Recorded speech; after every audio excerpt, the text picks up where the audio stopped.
Welcome to the Marketing Mentor Podcast with Ilise Benun, founder of marketing-mentor.com and author of 7 books, including The Creative Professional's Guide to Money.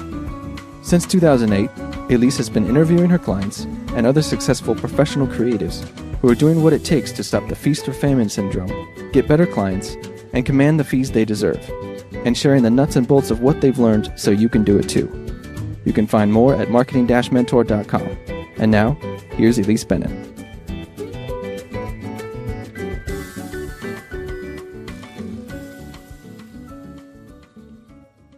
No matter how long you've been self-employed, it never hurts to get a little refresher on pricing. So today's episode is the audio version of a webinar I gave earlier this year for PaperSpecs. It's called 3 Simple Steps to Price Your Creative Projects, and it's part of my ongoing effort to take each of these simple business tasks that they don't teach you in school and which creative people, for some reason, imagine are so complicated, and distill them into the simplest steps so you will actually do them and see that it's not, in fact, complicated at all. So listen and then apply it to yourself. And if you need my help, take advantage of the free 30-minute mentoring session I offer. You can sign up on the contact page at marketing-mentor.com.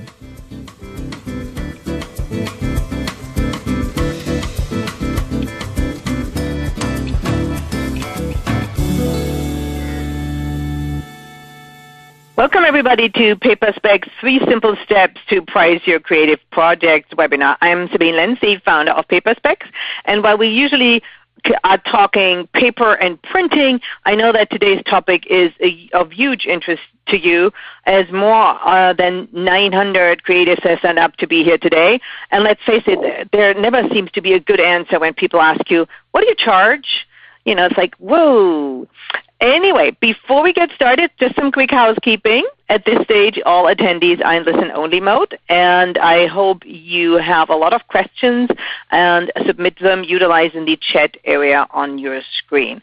We will try to answer as many of them as possible, especially towards the end of this webinar.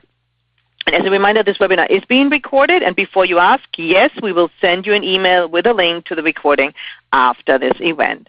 Now, I'd like to take a quick moment to thank our sponsors for making this event possible. Storyboard Magazine is a venture of the Visual Media Alliance, and it's a fresh approach to covering the creative world across all media with a focus on the one thing that creatives of every stripe have in common, a need to tell a story in the most efficient and creative way possible.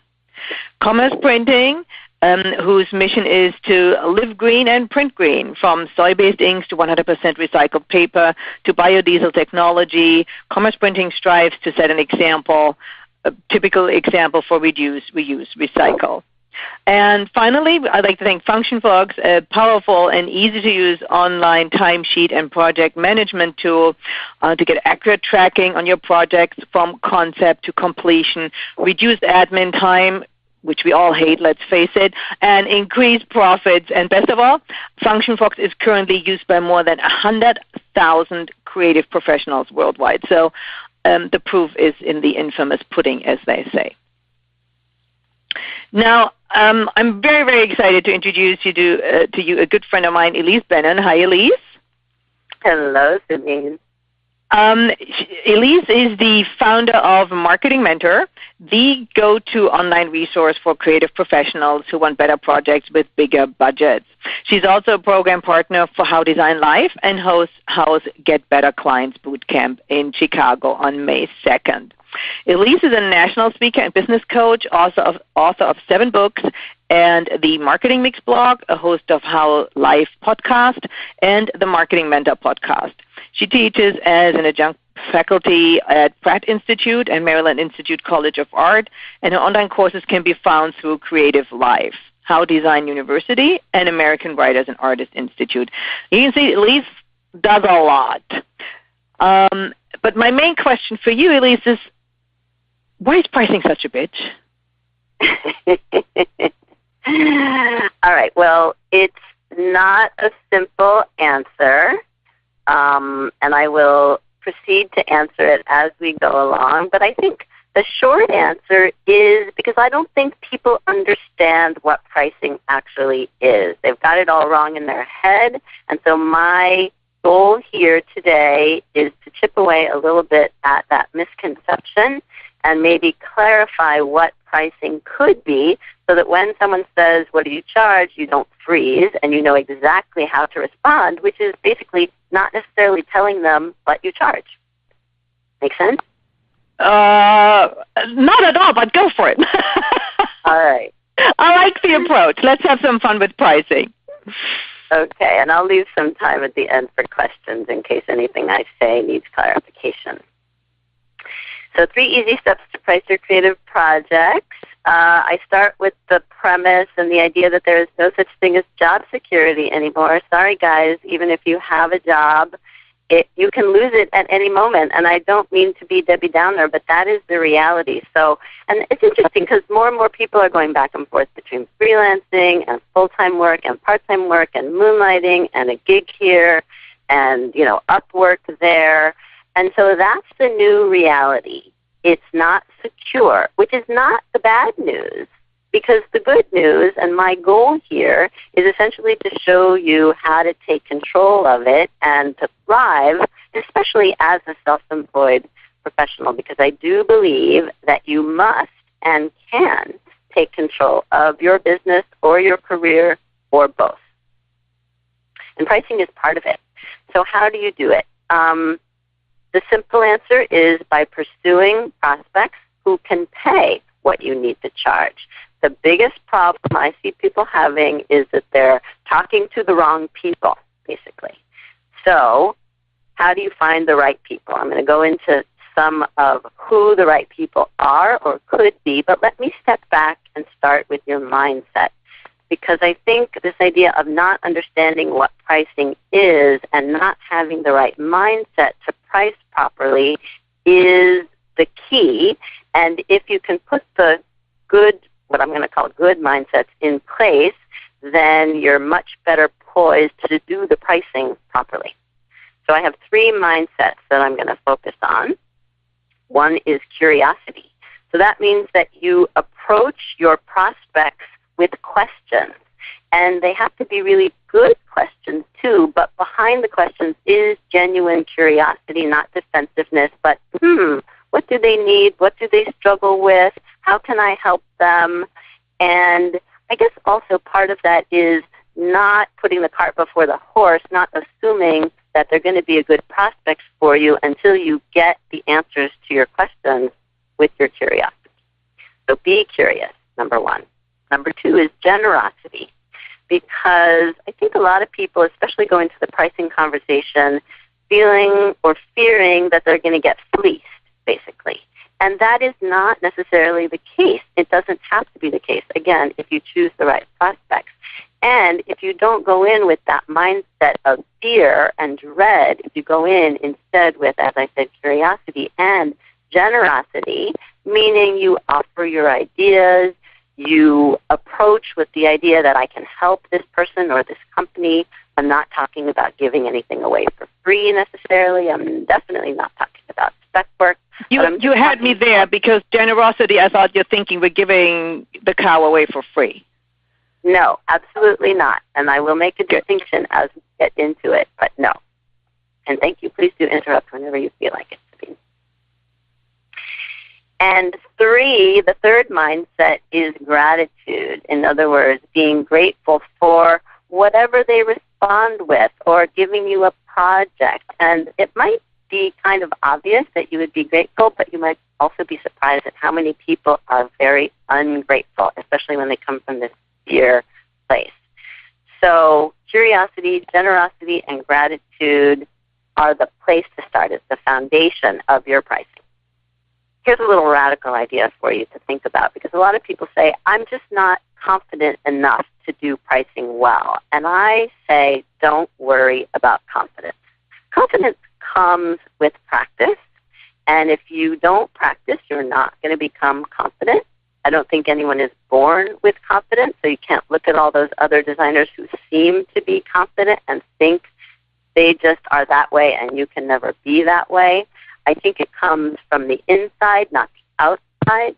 And my definition of confidence is a feeling of self-assurance that arises from your own appreciation of your own abilities and qualities.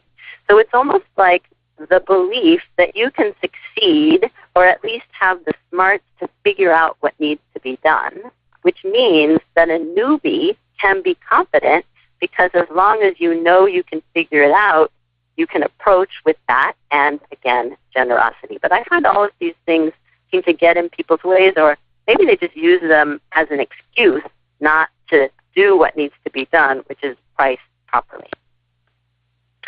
So those are the mindset. Then, first, you have to start with the right client. And here's how I think about that. I hear this question, kind of a whine, really. Why won't they pay what I'm worth? People say this about their clients. Why won't they pay what I'm worth?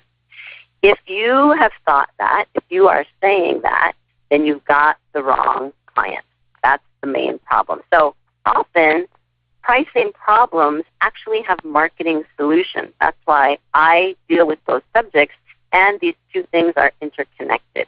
You have to go find the right prospects before you can charge them what they will be able to pay.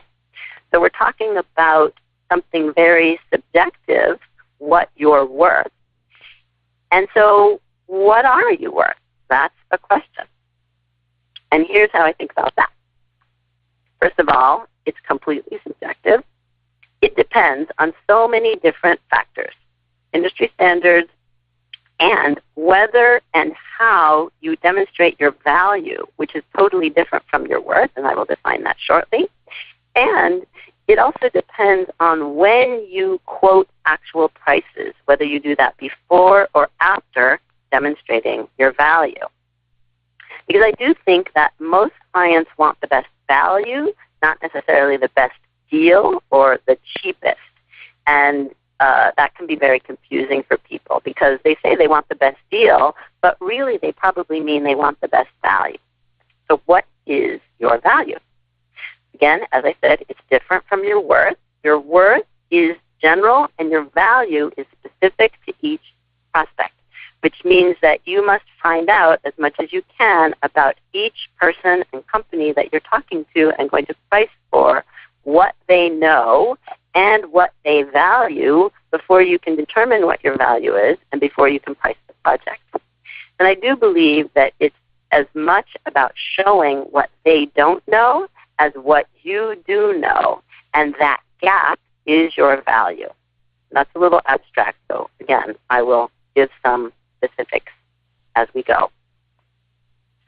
One way to determine your value is to listen for your value, because it could come in different contexts or different factors. So, for example, do you bring your value as a professional because maybe they've been working with amateurs or moonlighters or quote-unquote freelancers, which has a bad connotation, and now you come and present yourself as a professional, and that's the value you bring. Or is your value as an insider, someone who knows a particular industry that they're trying to get into, and that's your value, that's worth something. Is your value as a veteran, someone who's been at what you do a long time compared to other people they may be talking to who are younger or less experienced? Is your value that of a quick resource, someone who can turn things around quickly or who's cheap, God forbid? Is that what they're looking for? Is that what they care about? You didn't say the cheap word, did you? No, I didn't put that in there. I just threw it in. Oh, you just wanted to rattle me. We're good.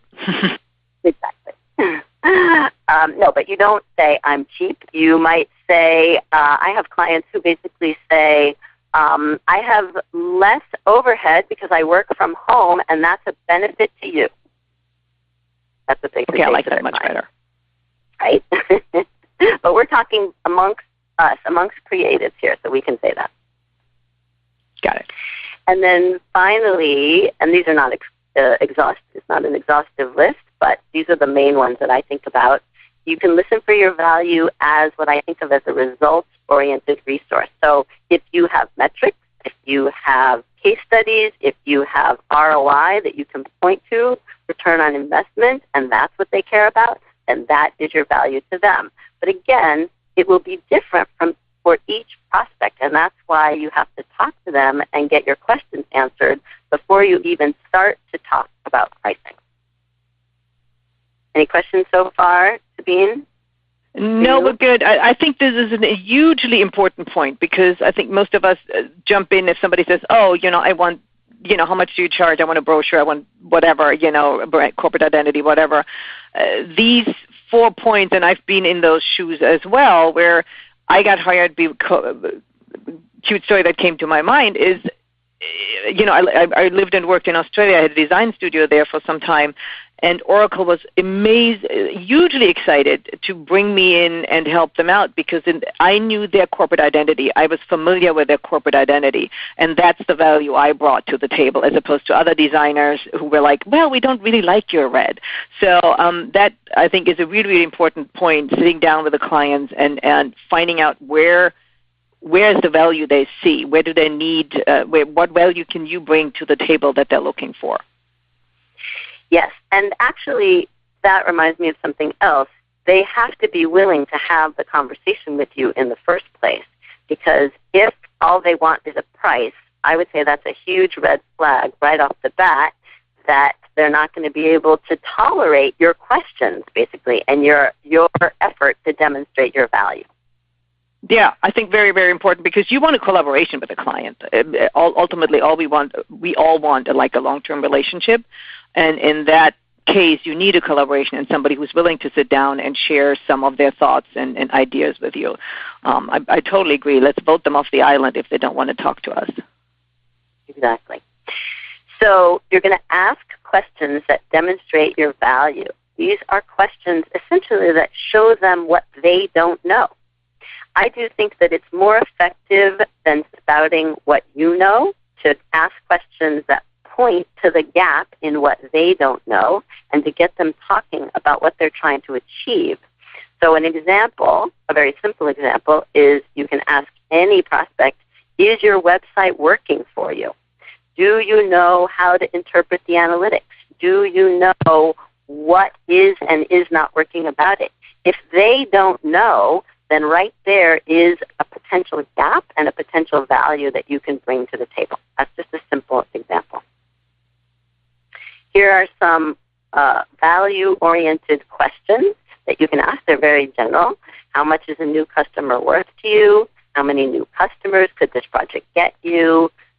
If that is how they structure their business, what does success look like for this project? If it's not about getting customers, what would make this project a smashing success? These are just questions that can get you into the back room, if you will, to find out more about the big picture of what they're trying to achieve and how your part in the process can play a role in facilitating that success. And that's really what you want to get them talking about.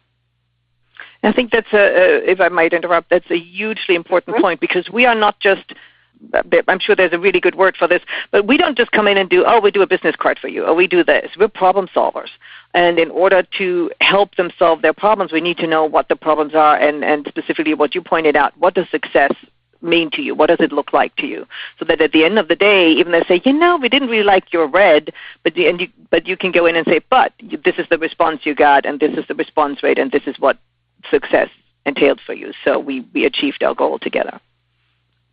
And this takes time to prepare. You can't just do this, off the cuff. But I think that by taking the time to prepare, once you've qualified a prospect, which I will talk about also, once you've qualified them and you show that you care by taking the time to prepare, and even here is where generosity comes in, because you should be ready to share a few top-level ideas, just suggestions about how you might approach something. But I think that becomes part of a value-based conversation where they can see, we really want this person or this firm on the project. There's a lot of value there, and it can't be had in just a sentence. So once you have figured out and are speaking to the right client, and again, that's a marketing issue, but that's the overview of it, You also, in order to price properly, need to understand what a price is. So I know it sounds kind of obvious, but it's really not, because on the one hand, a price is objective, right? It's a number. But when you come to the table with a price, you'd be surprised how many people do not connect their pricing to their expenses.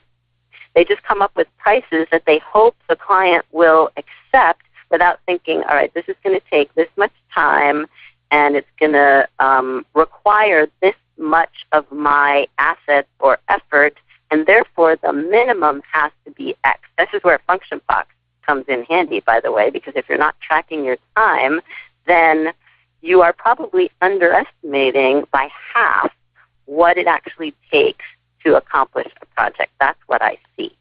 So a price is objective, but at the same time, it's subjective, because really it's on a case-by-case basis what the buyer agrees to pay the seller.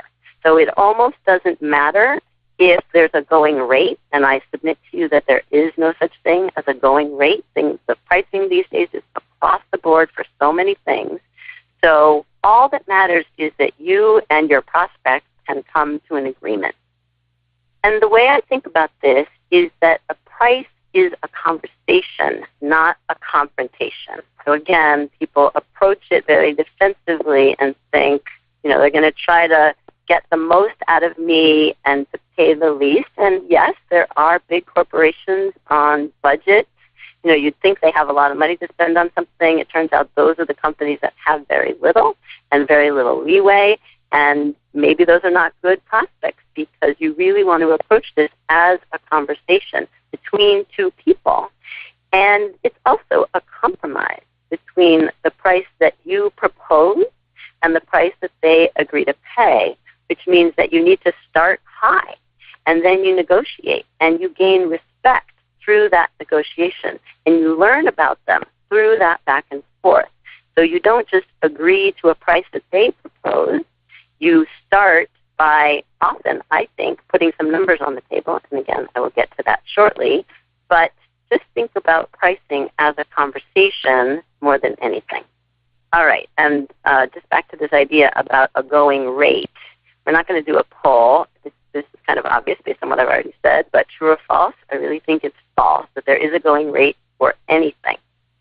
Because even within an industry, if the people don't know what they're asking for, and often they don't, then it almost doesn't matter what anyone else is charging. You really have to have the conversation and come to some numbers together. So now I'm going to try to connect the dots between some of the things that I've been talking about and the actual numbers. So the 3 steps to pricing your creative projects is a process that I came up with last year, and so I'm going to briefly give the overview of what those 3 steps are. And the first one is to figure out what you need. So what do I mean by that? You need to have your financial snapshot, and I credit Galia Guichon from DownToEarthFinance.com for this. It's very simple. She says, off the top of your head, you should know what you own, which are your assets, know what you owe, your debt, know what you earn, which is your average monthly income, even if it fluctuates, and you should know what you spend, which is your break-even point, your nut, what you need to bring in every month. You need that off the top of your head. Then you need goals, and there are many different types of goals. I'm going to give you some examples. There are growth goals. So one example of a growth goal is, I want to run an agency. I'm a freelancer now. I want to run an agency. How do you get there? How do you use your pricing to get you there? Another type of goal is a lifestyle goal. Lots of this happening lately. I want to travel and work from anywhere. All right. How do you use your pricing to get you there? What will it take? There are work-life balance goals. So, for example, I want to work 20 hours a week and spend the rest of my time with family.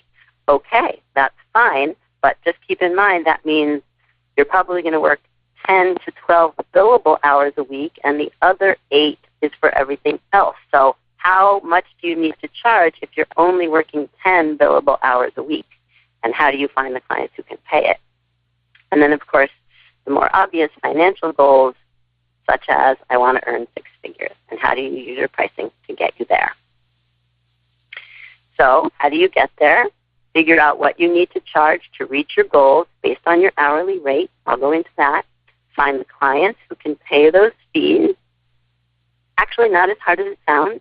And then figure out how many clients and projects you need per month to achieve those goals. It really is as simple as that. So now we're going to do some math. You want to add anything? Are you ready to do math, Sabine? Absolutely. 1 and 1 is, hold on, how much is that again? I'm kidding. All right. I know this is the part people hate, and I'm going to try to break it down and make it really simple. And, interrupt me if it's not clear. Will do. So first, you're going to calculate your hourly rate. You're not going to just pull a number out of the air, $100 an hour, because that's what someone I know charges.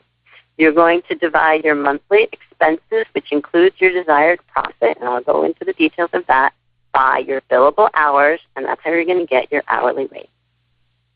And your price is not your hourly rate, by the way. So if your expenses, choosing a round number, are $10,000 a month, and we're talking about business and personal, one-time fees, fixed fees for things, variable costs for others, a 12th of an annual payment that you maybe make on your business insurance, add everything up. Let's say your expenses are $10,000 a month. You add 20% profit, which is $2,000. That's just kind of typical optimistic profit. So you've got $12,000, and then you add 25% for estimated taxes. That's $3,000. So you need to bring in $15,000 a month if your expenses are $10,000 a month. Is that clear so far? I love it, because I think most of us work the other way around. And then we're stuck with, oh, hang on, we need to deduct taxes from that. And, oh, hang on, how much is then actually left over? So I think looking at it from this way makes a lot of sense. Good. All right. So now that we've got that, that means if your expenses are $10,000, you must bring in $15,000 to make it worth your while. Otherwise, you might as well go get a job. So typical billable hours is less than you think. It's usually somewhere between 50 to 60%. So as I said before, if you want to only work 20 hours a week, then your 10 to 12 of them are going to be billable. So billable time is anything related to the project. So that's design or communication or project management. And non-billable is everything else. So a 40-hour work week gives you 20 to 25 hours, which are typically billable, and that's 80 to 100 hours a month. So going back, if we are calculating your hourly rate when you're working full-time and your expenses are $10,000, that means you need to bring in $15,000. Let's say, just for round numbers, 100 billable hours a month, which means that your hourly rate has to be $150. Again, this is not your price. You're not going to quote it to anyone, but this is your hourly rate that you use to base your prices on. All right? Pause here for a second, because I think this is hugely important to know your hourly rate. And I love the fact that you're saying this is not your price, but this is your, you need to know what it costs you to stay in business. Exactly.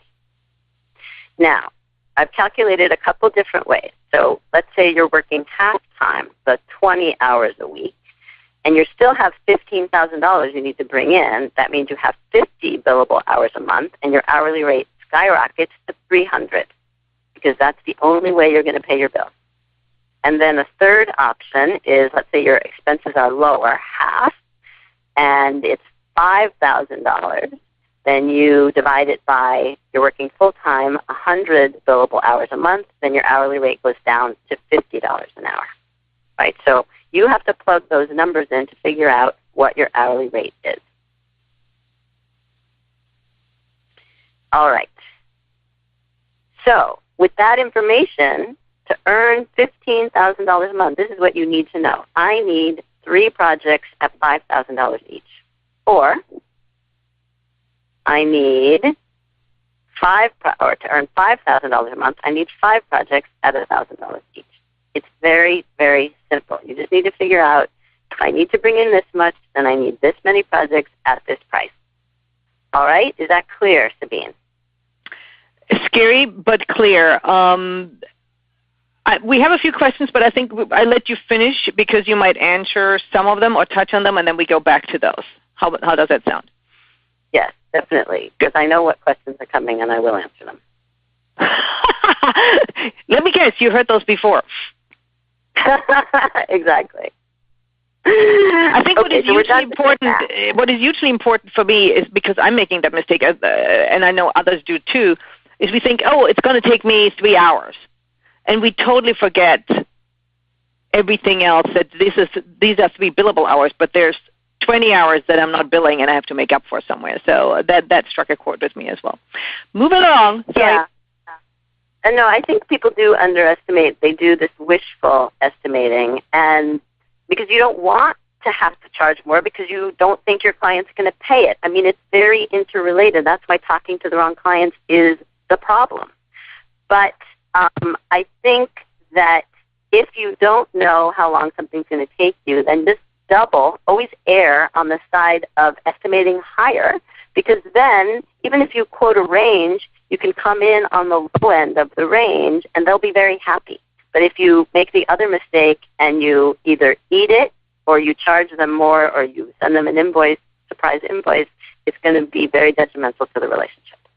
So here's an insider tip. In my studio, when I had my first studio in Germany, I made this mistake, and I'm probably still making it to some degree, where I'm thinking, oh, this is how long it's going to take me, and I'm erring. I think I'm going to be faster than I actually am, and I kind of know that, but I'm still not putting this in the quote.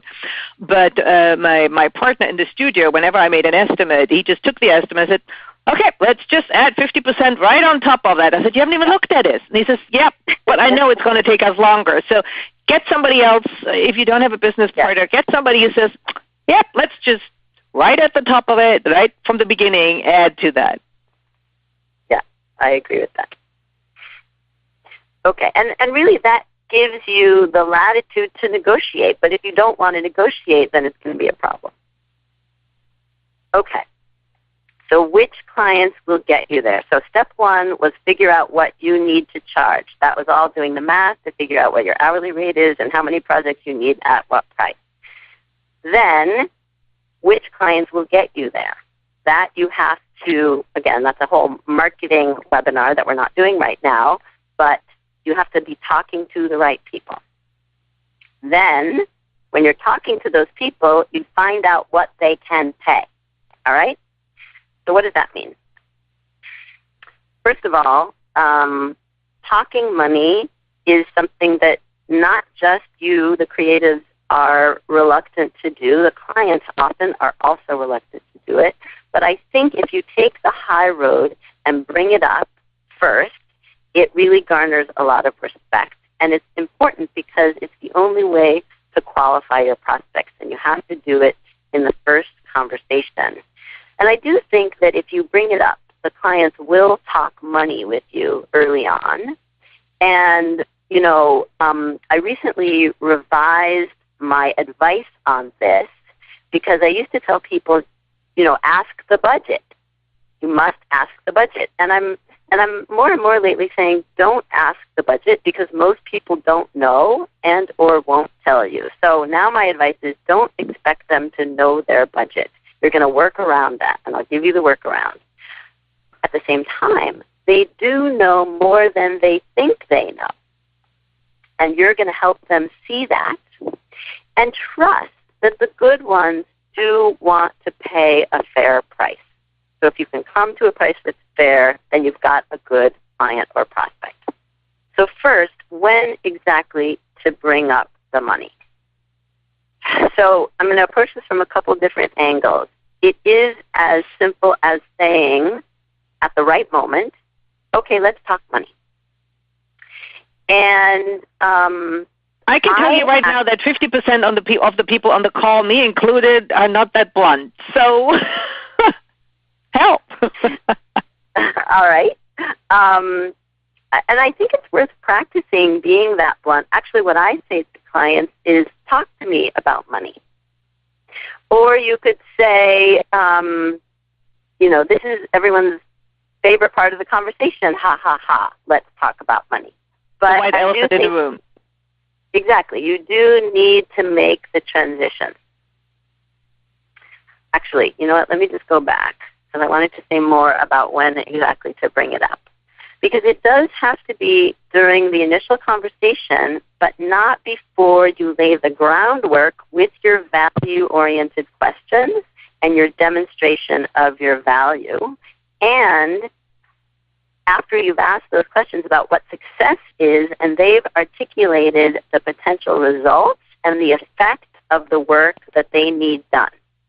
Once that is already established and on the table, then you can say, all right, let's talk money, or talk to me about money, or here's everyone's favorite part of the conversation. Does that make it easier, clearer? I think that's very helpful, because you basically, very cleverly, I have to say, not that I ever doubted that you're incredibly clever, brought the conversation to now the client has thought about the value that this whole project has. And so in their mind, they're thinking value, and now we're talking money, and that there's a very different conversation than starting with money first when they're not sure of the value yet. Exactly. And there are clients who will start with money, right? They'll say, tell me how much it costs to do a website. And even though I'm saying it has to be done in the first conversation, you don't want to do it that early because you have not established your value yet. So you say, hold on, I have some questions for you first, and then we'll get to that. And I think, the other part of that is that you need to be in control of the conversation, not dictator-like, but professional. Here's how I do this. Here's what I need to know. All right, now we're ready to move on to the money. And that's a different type of mindset and a different type of attitude.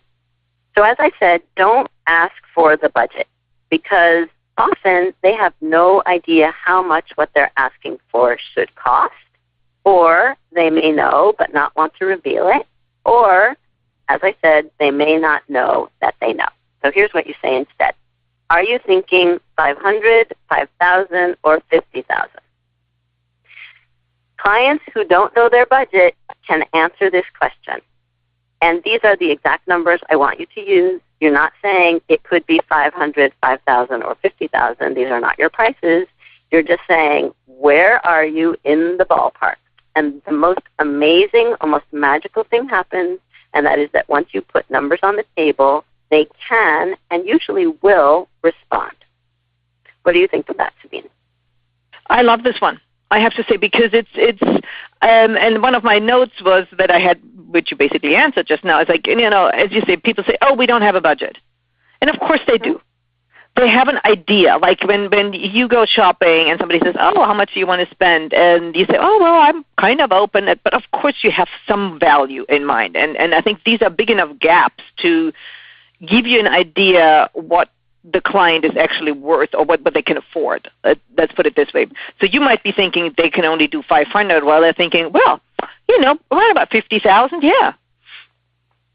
So I love this one. 5. Yeah. Well, I'm just going from one extreme to the other here, yeah. Yes. Yes, and, on the one hand, I say, yes, use these numbers, but if it wouldn't make sense to say 500, then say 5,000, 25,000, or 50,000. Play around with it, but use a very wide range so they can place themselves within the range. Perfect. I like this one. Okay, good. So step 1, figure out what you need to charge or what you need to bring in.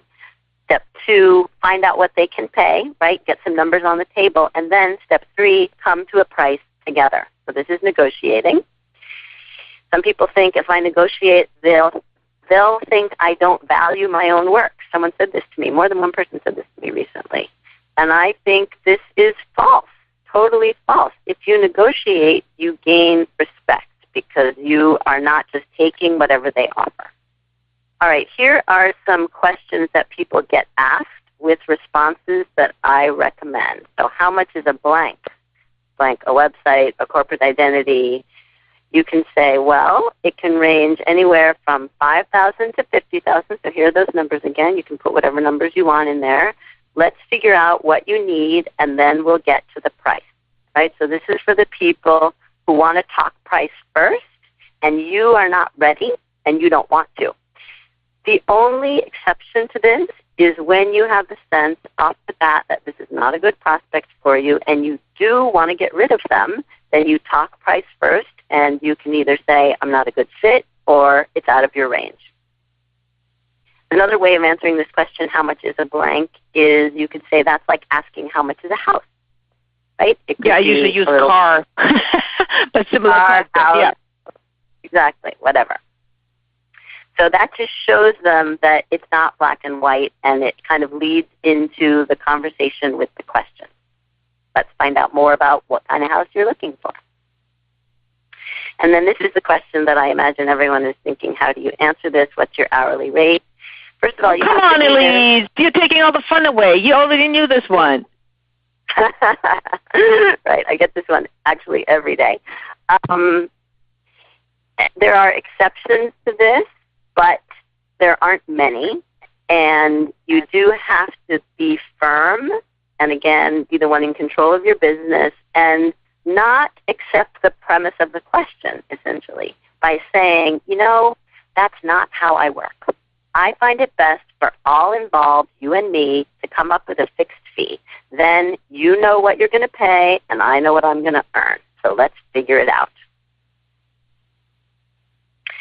Now, here's what else I would say about this, because to me, the hourly rate is just the lazy person's way of pricing. And also, people are collecting information by asking for hourly rates, so they want to compare you to other people's hourly rates. And the problem with that is that it's not an apples-to-apples comparison, right? Because you may be a veteran and be really quick, and so your hourly rate may be really high, but if it compares to someone who takes forever, then there's no comparison, and they're not asking how long is it going to take. The only way I tolerate, frankly, for people to give an hourly rate is when you know exactly how much time you're talking about, and then basically what you've got is a fixed fee. Does that make sense? So it's the old, I love it. It's the old Picasso story. Remember that when somebody, he doodled something on a napkin and a portrait, and then he said, well, that's $500. And the person said, hang on, that only took you 5 minutes. And he said, yeah, but it took me 20 years to get to the point where I could do it in 5 minutes. That's very rough, but I think that's what you're referring to as well, And I think that's hugely important. Do not budge on this one. Yeah. Okay. We're almost to the question and answer part. Just my last point about your hourly rate. I believe it is no one's business but yours. And yes, there are exceptions, and the exception is usually two things. One is if you're working for an agency and that's the only way they pay. Okay, maybe. And the other is often, when there's a big complex RFP or request for proposal or government work, and the only way they'll accept it is through an hourly rate. Then that's your choice to go that route or not.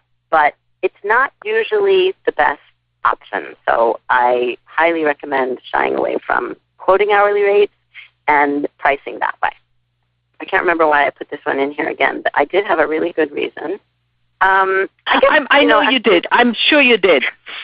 So let me see. So why don't they pay what I'm worth? Could this be like because you're underestimating your own worth and you have not really asked for the right amount? No, actually, I remember now. It's because never mind. Back to the question of who are they. If you're talking to the wrong people, then they're not going to pay what you're worth no matter what you say and what you want to charge.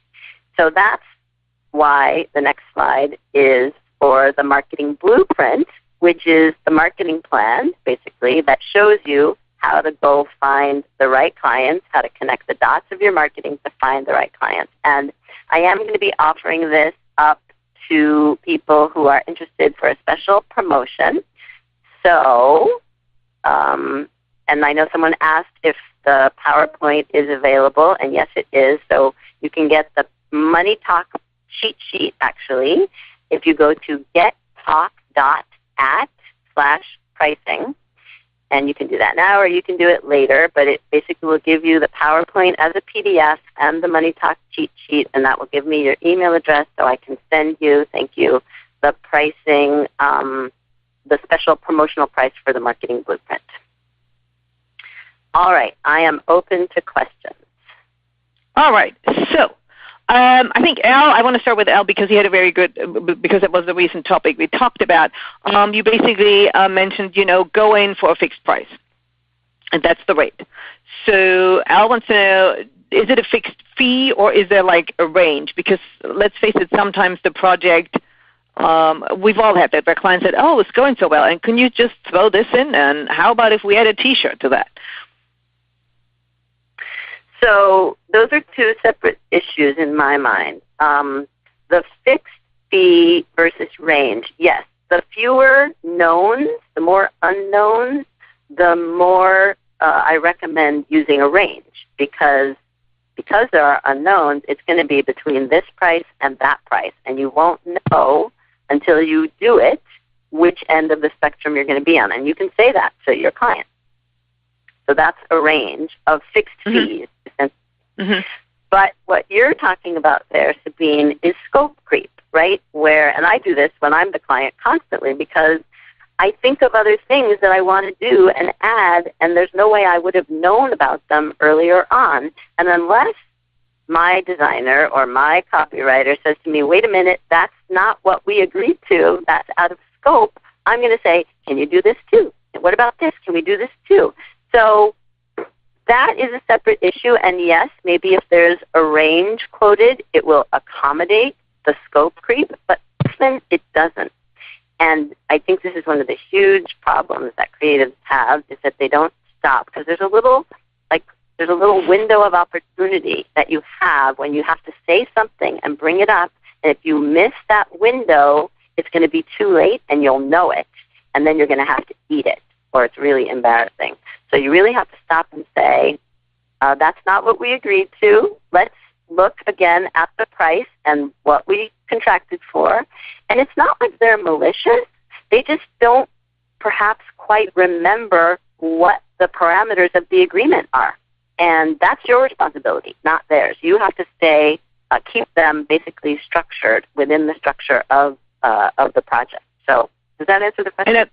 Yeah, and I think our problem is also, and I would say probably there might be a few exceptions that we think, oh yeah, this is really fun, and I just throw this in, or I don't want to really ask, and we're back to I don't really want to ask for more money, and how do you start the conversation? So really working in the parameters, as you said, I have a checklist. This is what we agreed to. If I add this, we also have to talk pricing. I think it's really, that's in my mind actually the number one lesson designers should learn in school in university is like learn how to price, learn how to set parameters, because otherwise we go off the charts. I know us, we can do this. So Lori wanted to know back to the hourly rate, and she said I got a query the other day where the potential client insisted on getting an hourly rate, and I knew it would have put her off, but she told her then anyway, and yes, the client was like, whoa, how would you have handled this? Do you have some tips for Lori and others in that situation, what they could have done? So when Lori gave the hourly rate, it was high, and it was higher than the client or the prospect thought. Yeah. I think in that type of situation, you have to figure out what the possible fee is going to be or what the budget is that they have in mind, because the hourly rate, I don't know, it just doesn't give them the information they need. So I think in that situation, I just would have insisted on a fee. Project fee. Yeah, I don't know if that may not be a satisfactory answer, but I think you have to really hold the line about it. Yeah. I think once you give your hourly rate away, all of a sudden everything is judged by that as well.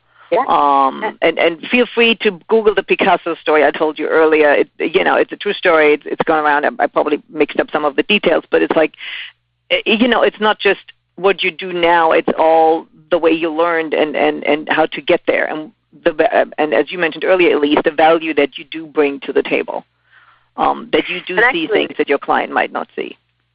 Yes, and I think also, I think you have to explain to a client why it's not in their interest to know your hourly rate. To explain, look, I'm really fast, and if I tell you my hourly rate, you're going to freak out, so I can't tell you. So yeah, and it's like, I think the project rate is actually in the best interest of the client, because if it takes you for whatever wild reason longer, then that's good for them. But this way they have a set price. Okay, guys, the first one to budge on giving away the hourly rate has to give everybody else a bar of chocolate. Elise is very partial to dark chocolate, so just so you know, she's going to hunt you down on this one. Brianna wants to know, do you think it's beneficial to provide a set prices for logos, like packages, like saying, okay, this is how much I charge for a logo, this is how much I charge for a logo and stationery, blah, blah, blah. Do you say that up front or on your website? Ooh, well, I can answer that one, but I'm not. Or right off the bat, too. All right, go for it, Elise. You're laughing as well. Okay, let's go. It depends, first of all. I do recommend having packages, especially if the clients that you work with want essentially the same thing from one to the next, and this, basically avoids you having to start from scratch every time you do a proposal or come up with pricing. So yes, have packages and be ready to talk about them. Should you post them on your website? Well, you could with or without prices. First of all, you don't have to include the prices. You can just say, here's package 1, here's package 2, here's package 3, and that's the beginning of your conversation with your client. Or if you're trying to weed out people who can't afford you, then you do put prices there, and that basically means you don't have to spend the time talking to them on the phone. But if you want to have the conversation and you want to be able to qualify them, then you keep it in your back pocket and you have it ready to share, whether it's as a document or just verbally. But I think it does save you a lot of time to have them. Great. And always keep track of how much time you actually spend. As you learned from me earlier, it usually takes me longer than I think it does. So then for the next time around, I know better. I will jump to Kathy's question, because that was one that came to mind when you spoke earlier. How do you handle the price question when they want an answer quickly? Kathy says, we usually refer to a project fee spreadsheet that she has in place. But so when you're in the conversation with the client, basically, do you say, well, answer Kathy's question. I have a follow-up one probably after that. Wait, I'm sorry. So do you say what? I confused you. How do you handle the price question when the client wants an answer quickly? Like right there, right now. If you are confident about what the prices will be, then you can say, and I would give a range, usually, it'll be anywhere from $5,000 to $10,000. If you don't know, if you truly don't know and you have to do some research and you have to give it some thought, then you can't give them what they want. You have to make them wait. I mean, I know clients are sometimes really impatient and childish, but I do think sometimes we have to be the adults in the room.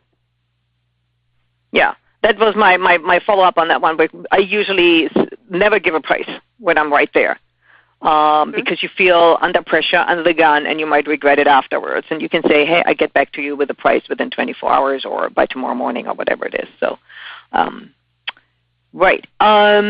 Lots of great questions. Kim wants to know, is there a possibility to review the dialogue between me and Elise?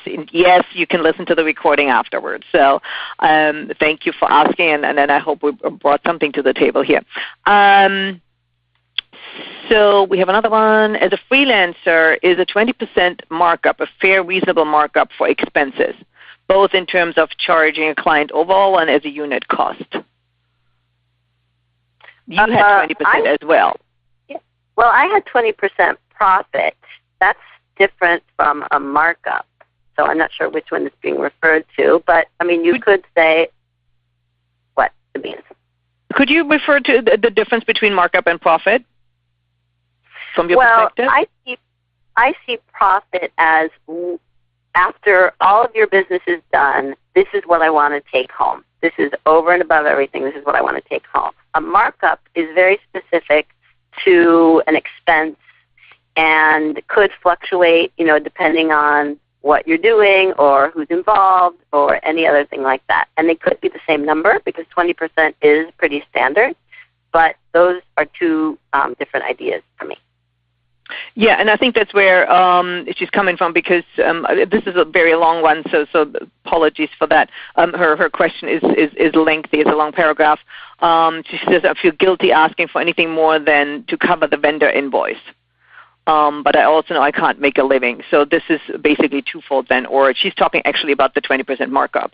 But what you're saying is, yes, the markup is one thing, but then you have to add your 20% profit as well. Do I understand that correctly? Yeah. Yes, absolutely. And just the psychological aspect of markup, I know people have trouble with it, but, for some reason creatives have this problem. I consider it a problem because it's standard operating procedure. This is what people do. They mark up. That's what a retail store does. They mark it up by double, basically.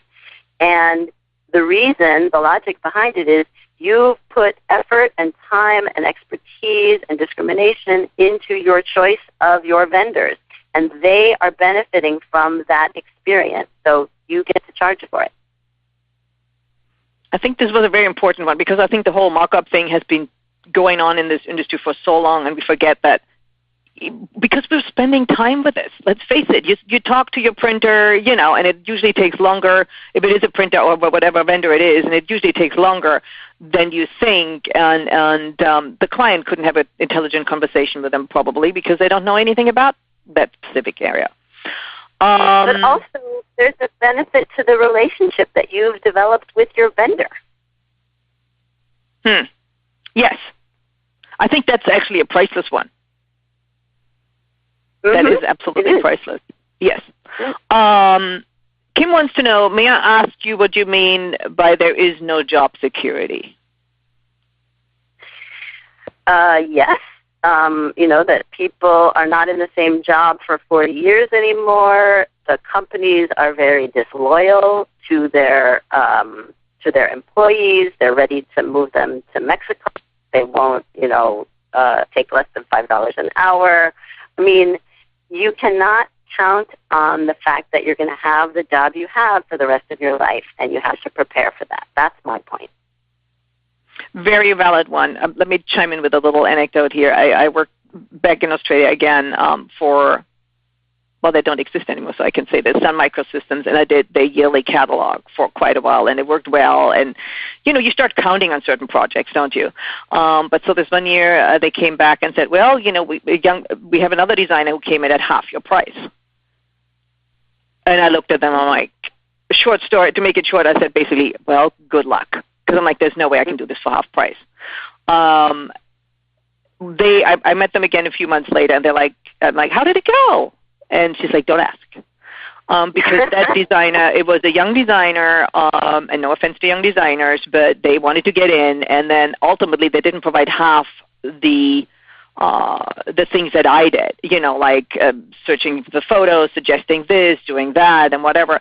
So in hindsight, I should have asked them, okay, does that person do everything that I'm doing? Give them a list like bum, bum, bum, bum, bum, and help them to qualify the other designer, knowing fair well that they probably were not qualified to do so. Does that make sense? Absolutely. And, this happens constantly. When people come to me for marketing help, it's usually because they had a guerrilla client and they lost it or they're about to lose it and they have no marketing in place and they don't know what to do. And that's also another effect of lack of job security. Mm-hmm. Mm-hmm. And point out your value, as Ilise said earlier. Really make sure that you know your value and point it out to your client as well. Jack has a great question. How should young professionals a young professional? who has no experience price projects. He says, I'm an educator and I do get calls from people looking to hire a student to do a project. Does your pricing structure apply to inexperienced young designers? I think so. I mean, it would mean more guessing than historical knowledge, but I think you can still follow this very simple process, especially the finding out how much the client can pay part. Yeah, and if I can chime in here, also make sure that they know that this is a student rate and that as soon as the student graduates, the rate is going to go up. In a nice way, of course. Celia wants to know, what's a good way to handle revisions? I've had up to 22 sets of revisions, on projects with a long-term client that had many people in the initial meeting. I usually have such and such an hour after 4 sets of, so she usually includes, like most of us, 4 rounds of revisions. So what do you do if the client comes back then and has out over the scope? Yeah, I mean, and again, this is part of your value because, and this is why, as you get to know a client, it will be easier to price for them. But essentially, I know people do revisions at an hourly rate. My recommendation is do it per pass, per set of revisions, and that way they'll do fewer of them. So let's say it's $200 for every set of revisions, and it's up to them how much they want to spend, basically. I guarantee you they will do fewer revisions if they're paying for it. Great. Julie wants to know what if you present your project fee and it is for, let's say, 5 rounds of design plus masters, so it's inclusive, so it's a complete project, but they do decide, that's basically similar to what we just had, they do decide to do more changes. So traditionally, she's given a project rate, but additional changes work to this project will be X per hour. We don't want to say per hour, do we? Right. So I'm saying do it per set of changes. But look, I mean, there's no formula. These are relationships, and you might be in a situation where you're going to throw it in because it's a good client, and you know there's more work there, and you know you can do more.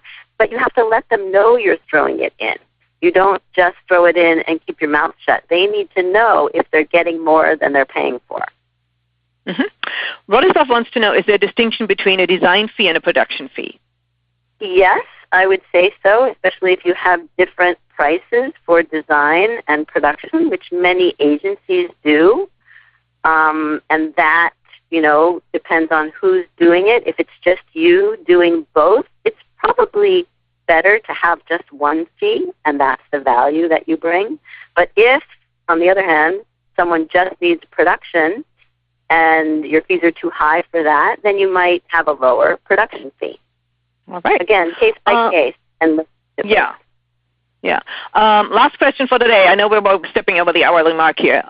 Do you have any specific tips on pricing for websites? Kathy wants to know.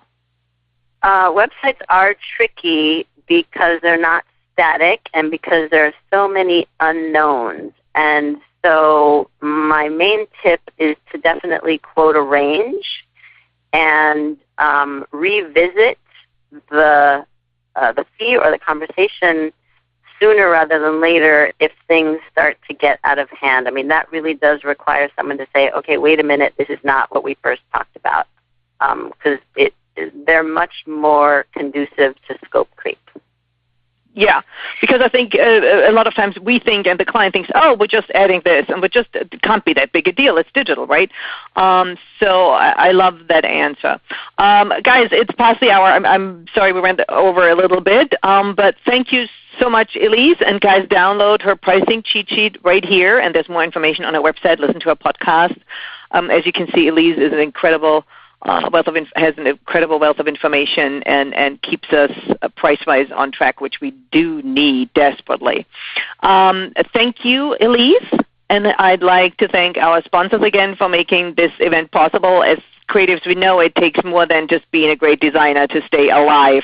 And while Ilise helps us with the business aspect, Storyboard, FunctionFox, and Commerce Printing are here to help us stay productive, print our precious projects, and spread the word about the great work that we do. Thank you so much, everybody, for being here today, and have a fabulous rest of the day. Thanks for listening. Now go try out what you've learned. If you like what you hear, you can go to marketing-mentor.com and sign up for Ilise's quick tips from Marketing Mentor and her free 30-minute mentoring session to get your burning questions answered. Check out what's on sale in the Marketing Mentor shop, like the Pick a Niche Kit, proposal bundles for designers and copywriters, and the 30 Minutes a Day marketing plan. Ilise is also the host of the How Design Live podcast, a programming partner for How Design Live, the largest design conference, and you can learn all about that at howdesignlive.com. Until next time.